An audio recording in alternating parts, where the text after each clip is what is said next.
Stringo i denti, vado avanti amareggiato. Rifletto sul passato, ma non piango sul latte versato. Fanculo, se ho fatto una stronzata è perché mi andava, o perché tu non sei stata abbastanza brava. So chi sono e quanto avrei potuto darti.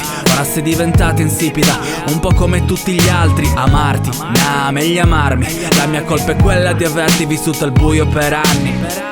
Ora puoi dire il cazzo che ti pare, non mi importa. La tua visione dell'amore è confusa, distorta. Tenermi fuori dal tuo mondo mi ha distrutto. Sei quel sogno che ho rincorso rinnegando tutto. Non hai saputo riconoscere un momento, no. Chiedevo solo di restare solo per un po'. Ho sbagliato e chissà quante volte sbaglierò. Sul mio letto raccio un'altra che non voglio e mai vorrò. Sappi che ogni cosa mi parla di te. Cerco le risposte invano dentro me. Poi mi guardo attorno, è tutto chiaro che noi siamo una lapide, lapide, lapide. Siamo una lapide, lapide, lapide. Siamo una lapide, lapide, lapide. Siamo una lapide, lapide, lapide.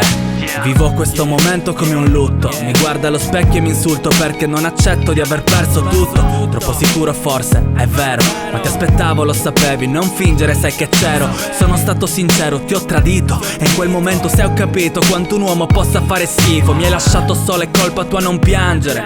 Ora stai con un altro, per favore non cercarmi, vattene. Ti ho aiutato a venire fuori dall'oblio e vorrei morire perché qualcuno si sta godendo ciò che è mio. Ho aspettato così tanto per avere nulla tra le mani. Puoi continuare questa farsa, tanto so che mi ami. L'orgoglio ci ha diviso, ma ci amiamo da far schifo. Cerchi in ogni donna che frequenti, tocchi il tuo sorriso. Ho fallito in ogni cosa, nonostante ci abbia messo il cuore. Fidarmi è stato lo sbaglio peggiore.